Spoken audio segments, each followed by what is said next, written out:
ఆత్మలోని శాంతము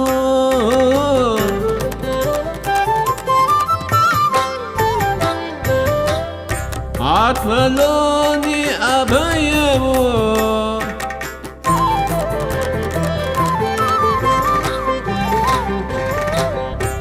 ఆత్మలోని శాంతము అని అభయము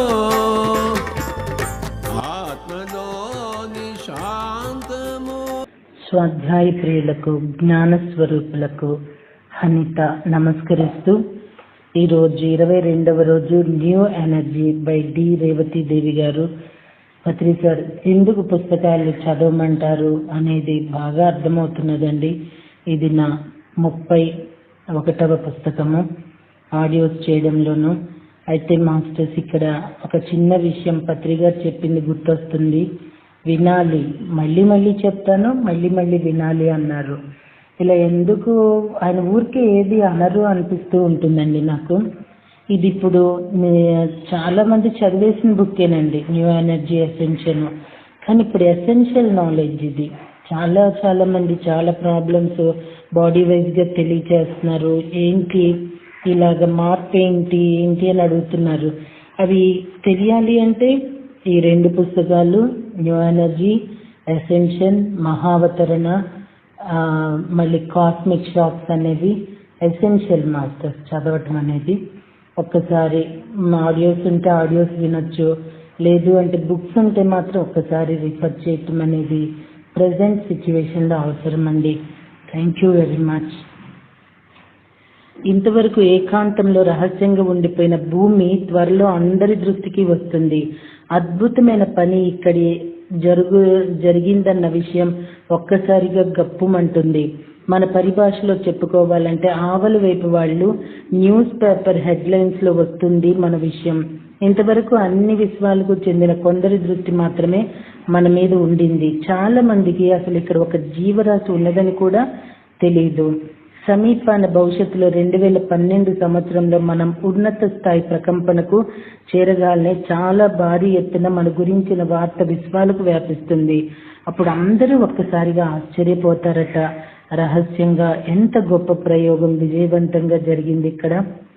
ఇంతవరకు అయితే బాగానే ఉంటుందండి. అస్సలు మన మిగతా గబ్బులు ఉన్నాయి చూడండి, ఎంత ఈర్ష్యలు, ద్వేషాలు, అసూయలు, ఎలా కొట్టుకు చస్తూ ఉంటామో, రూపాయే పరమాత్మ అంటే ఎలా బతుకుతున్నావు ఈ మాత్రం తెలియకుండా ఉంటే అంతే చాలు కదా. ఎందుకంటే పొరుగు పోద్దేమోనండి. కానీ మాస్టర్ మనము నిజంగా వివేక విచక్షణతో ఉండి బ్రతికిన 4 రోజులు నా కోసం మన కోసం కూడా మనం బ్రతకాలండి. మెయిన్ ఫస్ట్ మన కోసం మనం బ్రతకాలి. అందుకునేది కూడా మనం ఫస్ట్ అందుకొని అందించడానికి ప్రయత్నించాలి. మన దగ్గర సఫిషియెంట్గా ఉన్నప్పుడు మిగతా వాళ్ళకి హెల్ప్ చేయాలి. ఇంకొకటండి, చాలా మంది కేవలము సహాయం అంటే ధనం కిందే తీసుకుంటారు. ధనం ఒక్కటే కాదు, వాక్కు ద్వారా, చేత ద్వారా కూడా ఎన్నో చేయొచ్చు. కానీ తప్పనిసరి ఒకరికి మనం ఏదైనా చేస్తేనే మనకి విశ్వం ఇస్తుంది. అట్ ది సేమ్ టైం ఎసెన్షియల్లో అంటే ఇప్పుడు 5th డైమెన్షన్కి వెళ్తున్నాం అంటున్నాం కదా. ఈ 5th డైమెన్షన్లో ఉన్న మనము ఇది ఎట్లా ఉంది, మనలో మార్పు ఏంటి అని చాలా మందికి డౌట్స్ ఉన్నాయి కదా. ఆ డౌట్స్కి మనం ఇలానే ఉంటాము, అడగకుండా మనం చేస్తాము. ఎదుటి వాళ్ళ నుండి ఏం ఎక్స్పెక్ట్ చేయము. మనము ఎవరైనా ఏం కోపం రాదు, బాధ అనిపించదు.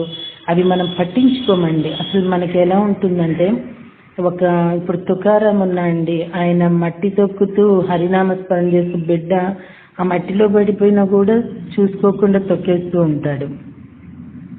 అలా ఉంటుంది అసెండ్ అయిన వాళ్ళ పరిస్థితి. ఓకేనా అండి. ఈ భూమి మీద పెను మార్పులు వచ్చినప్పుడు ఓల్డ్ ఎనర్జీ వాళ్ళు ఆ భూమి మీదకి వెళ్ళిపోయి జన్మలు తీసుకుంటారు. న్యూ ఎనర్జీ వాళ్ళు ఇక్కడే ఈ భూమి మీదే మరి కొంతకాలం కొనసాగుతారు. భూమి కొంతకాలం పాటు చాలా గొప్ప సమాచార కేంద్రమై విశ్వాన్ని వెళ్తుంది. నలుగురితో పాటు నారాయణ అన్నట్లు ఉండటం కాదు, చాలా ప్రాధాన్యతను సంతరించుకుంటుంది. సో మాస్టర్స్, పుట్టటం పేదరికంతో పుట్టటం తప్పు కాదు, మరణించటం పేదరికంతో మరణించటం తప్పండి. పేదరికం అంటే ధనం మాత్రమే కాదు. నిజంగా పుట్టాము అంటే ఏదో ఒకటి సాధించుకొని తీరాలి. అలా సాధించుకొని వెళ్ళిపోవటంలోనే తృప్తి ఉంటుంది. జన్మ ప్రణాళిక పూర్తవుతుంది. ఏమీ సాధించకుండా ఒక అనామకుడిలో పుట్టి అనామకుడిలో పెరిగి అనామకుడిలో వెళ్ళిపోవటం అంటే అది నిజంగా ఇప్పుడున్న స్టేట్లో భూమాతకు ఈ ఎనర్జీస్కే అవమానమేమోనండి. ఆవల వైపు వాళ్ళు ఇంత అవకాశం ఎప్పుడు సృష్టిలో రాలేదు, ఇప్పుడు మీకు వచ్చింది, మీరు ఇప్పుడు వినియోగించుకోకపోతే అని నవ్వుకుంటారేమో, బాధపడతారేమో కదా. న్యూ మిలీనియం, న్యూ ఎనర్జీతో మనం 2000 సంవత్సరంలోకి అడుగు పెట్టేశాము. 1999 డిసెంబర్ 31 అర్ధరాత్రి ఆవల వైపు వాళ్ళు కూడా ఎంతో ఆసక్తిగా సంతోషంగా గమనించారు.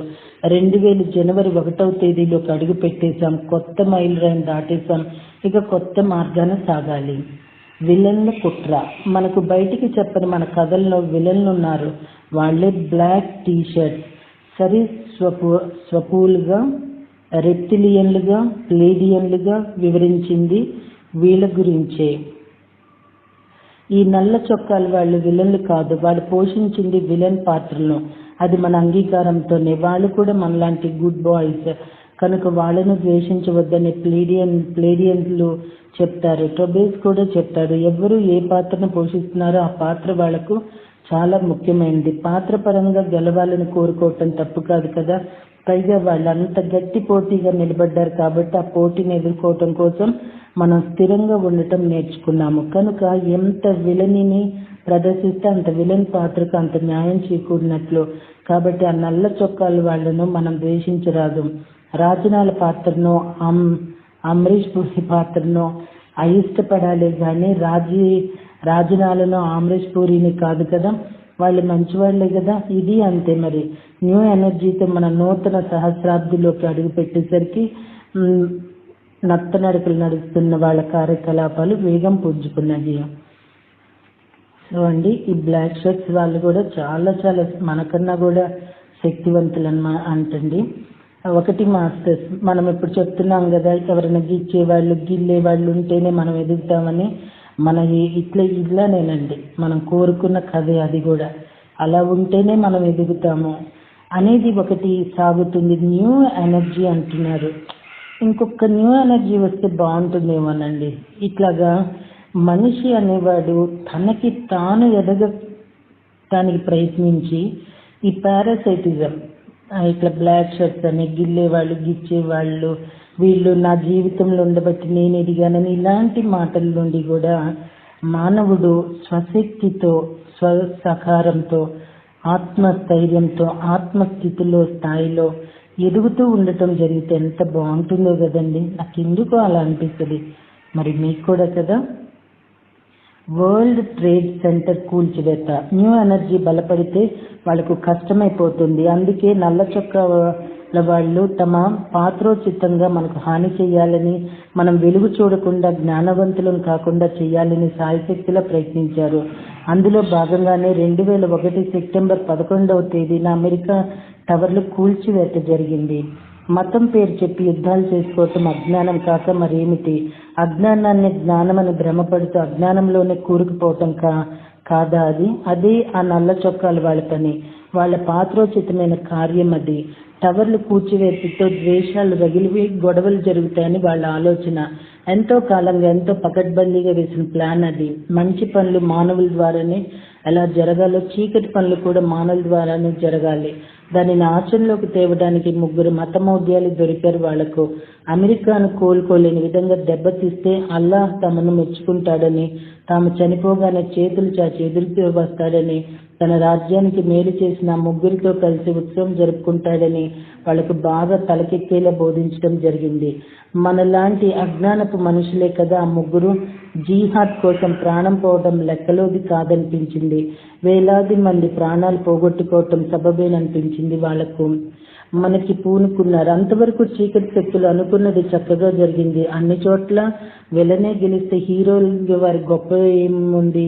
ఆ తర్వాతే కథ మలుపు తిరిగింది.